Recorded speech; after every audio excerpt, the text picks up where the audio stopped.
Well, the City of Bayswater is proposing a tree register to make sure that historic trees are protected. Sounds like a pretty good idea to me. Melissa Blom has all the details. The City of Bayswater is home to one of the most historic olive trees. It was planted in the early 1800s and is part of a plan to establish a tree register. Chris Cornish says it's all to do with safeguarding Bayswater's heritage. It's considered to be the oldest remnant of European habitation in the area. It was planted around the 1850s, and then in the 1890s it became the first Christian meeting place in the area. Before everyone had to travel to the churches in Perth, they decided to meet under that olive tree. Then in the 1930s, with the Italians moving into the area, they started meeting there for their communal olive harvest, and pretty much in the late 1800s and early 1900s, the tree was considered a landmark. So the area was identified by that tree, the olive tree near the river. Bayswater is set to follow suit as the city of Mandurah, Cockburn, South Perth and Bassendean have already introduced a tree register protecting trees of significance. And that significance might be due to age, or it could be because of the streetscape appeal, the effect it has on the amenity of the area. Some local governments have a height, so it could be any tree over 4 metres high or with a circumference of more than 2 metres becomes a significant tree. The proposal of the tree register comes as a bid to protect and expand Bayswater's current tree canopy coverage, including the olive tree, which was severely cut back over a decade ago. There hasn't been a big push saying, let's get this tree on the significant tree register, but there is a big push saying, let's have a significant tree register. There's a lot of people in the public saying, where are the trees going? A development occurs and the street tree ends up being cut down because that's where the new driveway is going to be, and people are getting sick and tired of that. And so there is certainly a drive to have a significant tree register and to start protecting the tree stock. Sitting at just 13.2%, Bayswater's tree coverage is one of the lowest in the state. According to Chris Cornish, the expansion of the tree canopy is critical as it helps to reduce the environmental phenomenon known as the urban heat island effect. But if the other good reason is the urban heat island effect, that's a real problem where temperatures are increasing by 4 or 5 degrees than they otherwise would be because of the infrastructure. So basically, roads and pavements absorb heat and then radiate that heat back out. Trees provide shade over the infrastructure, so that doesn't occur. Trees provide evapotranspiration, which cools the air through the water flow through the leaves, and leaves reflect the heat. So trees are a fundamental method of combating the urban heat island effect. The implementation of the tree register has also brought up debate amongst council members, as factors such as cost, definition of significance and legality have to be considered before plans go ahead. Well, currently the last council resolution was for the staff to investigate further the options, and some of those investigations will involve the legality, because an option is the significant tree register to include trees on private land, which is obviously could become a controversial issue. The implementation of it, the cost of implementing it, and also how to define significant. Is it from height, from circumference, or any other factor? So that's what needs to be looked into, fine-tuned, before we progress. The motion for debate of mitigating the urban heat island effect whilst expanding tree coverage will come up for debate in September. I'm Melissa Blom reporting for Undercurrent.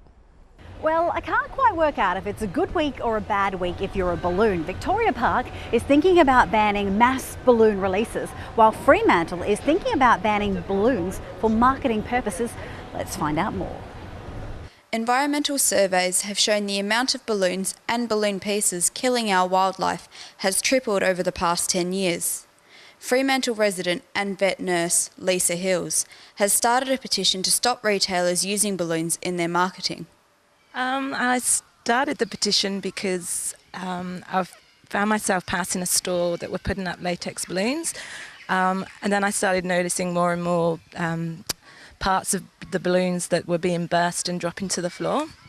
And yeah, every time I passed the store, I was stopping and picking up the balloons. And then from there, I just noticed more and more retailers using them and just finding them wherever I went. I would go walking on the beach. I'd find fishermen were using them to carry their lines out to sea.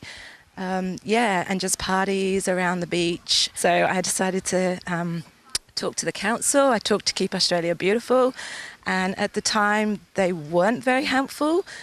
So I continued to try and communicate with the stores that were using the latex balloons, and I wasn't really getting anywhere. So yeah, so my next step was to form a community petition. So that's where we're at now. While Fremantle Council have shown support for the petition, they maintain there is nothing they can do to prevent retailers from using balloons. However, they themselves will reduce the use of balloons at their events. It's a starting point. Every campaign has to start somewhere. And yeah, there was no trouble for the council agreeing to that. They got on board straight away. And yeah, I think we can grow from this. And the more signatures I get, I feel pretty positive that this campaign can win and a bill can be passed. If the petition is successful, Fremantle will follow in the footsteps of the Sunshine Coast, who banned the use of balloons in 2011. Pelicans especially are opportunists, so if they see the balloon there in the water, they're going to have a go, they're going to eat it, and I don't think it would decompose quick enough to not cause any damage. So really there's much safer alternatives that can be used. Latex balloons are often represented as being biodegradable. However, while natural latex is biodegradable, balloons can take up to 10 years to break down. This provides plenty of opportunities for animals to ingest the balloon pieces. There's lots of environmental alternatives people can use, reusable things like bunting and banners and flags, even solar-powered bubble machines. I think we would save a lot of lives from the wildlife that it's damaging. A lot of these retailers, you know, Fremantle's a port city, so there's water all around, and often they get washed down into the stormwater drains and just straight out into the ocean. Yeah, along comes a turtle, a dolphin, a seabird, and they mistake the latex balloon as a food source, and that then causes an intestinal blockage, goes on to cause starvation and eventually death. I think people just aren't aware of the fact of what these balloons can do, and yeah, maybe they think they are biodegradable because that's how the message is being passed across. But I think the more education that we can do with this campaign and just make people aware of the damage that they can do, then the more and more signatures we'll get. While the petition has now reached over 400 signatures in the past few days, Lisa believes more are needed. She will continue to pressure the council to ban retailers from using balloons, but she needs as much support from the public as she can get in order to make a difference. The public can sign the petition, they can like the Facebook page, they can stop using balloons. Yeah, just spread the word. Like, the more people are aware of what damage they can do, the better. I'm Jade Hawley, reporting for Undercurrent. Well, do you love a good bit of magic, especially the spectacular type? Well, you are in luck. The Illusionists are playing at Crown Theatre, and we went along to have a look. Well, there's a little bit of magic in town as the Illusionists 2.0 have brought their brand new spectacular magic show to Perth. The sequel to the blockbuster hit The Illusionists, the show combines the talents of 7 different magical acts from all over the world and is sure to have even the most sceptical of audience members left in awe. Hi, I'm James Moore. I'm the Deceptionist in The Illusionist 2.0. In the show, I do kind of the high-risk stunts. I'm called the Deceptionist, which apparently means that I can cheat death. And so there's always an element of danger. There's always an element of some sort of adrenaline rush or shock factor in what I do. That's my role in the show. I'm the manipulator of the Illusionist 2.0. The manipulation is like a sleight of hand. Nothing in my hands. It's not something special props and not something special gimmick. So it's like just skill. I started with ventriloquism, a little dummy. And then eventually I actually entered my school talent show when I was 8 years old. And I made a trick just to fill the time out of a shoebox.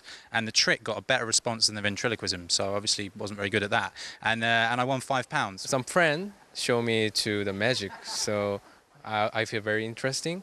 So first time I will learn. I did learn to magic for book and internet, and now and before I have a teacher. A lot of the audience don't actually come in just to enjoy the show. A lot of them come in to see how, you know, they can figure out how the tricks are done. So we have to be on point every time. You know, there's no room for error. So this is more of a lifestyle for us. I mean, I'm constantly rehearsing, constantly practicing, working on new material, and trying to get it as close to perfect. The magic is like all the time practice is very important. I think so. I asked the magicians how they prepare to go on stage. Well, I always demand that I have only blue Smarties in my dressing room. It's not true. It's not true. No, actually I don't. It's kind of like another day at the office for me now. I used to get really nervous when I was a kid, and obviously a few seconds before I go on stage now, I still get the nerves, and that's kind of what helps and drives us to do this stuff. But no, it's like my life now, and I love it. So you know, I enjoy every moment of it. Before I do stage, I do setup and makeup, and I do a little practice and image training. When I do perform, I want to like this, I want to like this, something like that.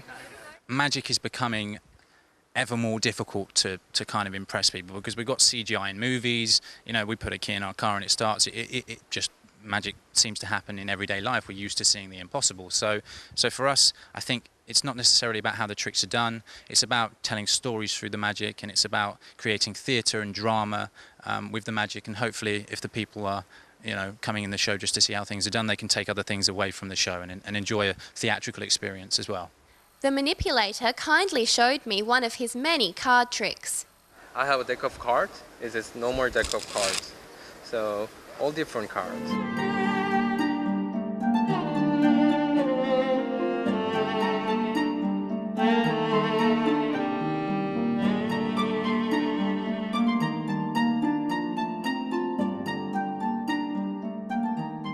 Maybe your card. Yes, amazing. 4 of hearts. Okay, 4 of hearts. I'm going to the middle like this again. 1, 2, 3. Go inside again. Ah, thank you. This isn't your typical magic show. This is kind of the new generation of magic. So there are twists on old effects that have been around for hundreds of years, and there are new effects that you would never have seen before. So hopefully there's something in this show for everyone.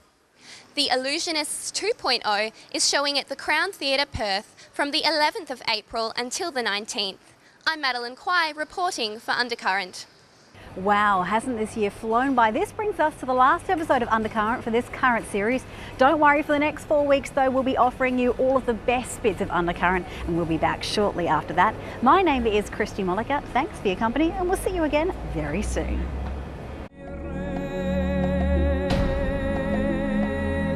Hello and welcome to a brand new episode of Undercurrent.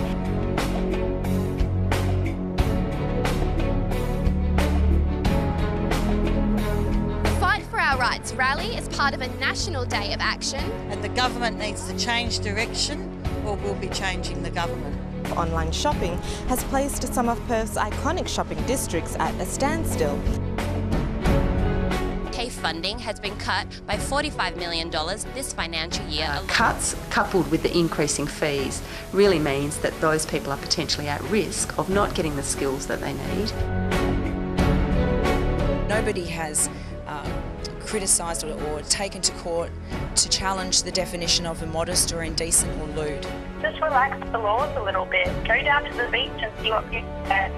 It's a good, honest living, and they really shouldn't be so harsh on us.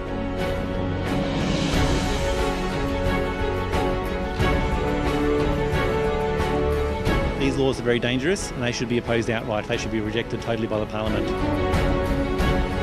You will be arrested and removed with as much force as is necessary.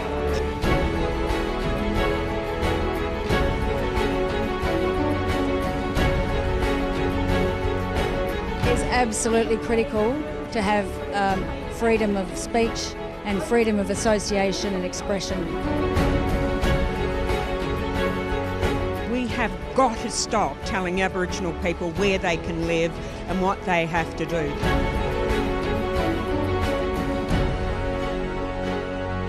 My name's Christy Molliker. I'll see you again next week. The winner is... Outstanding Factual Current Affairs or Interview Program, Undercurrent.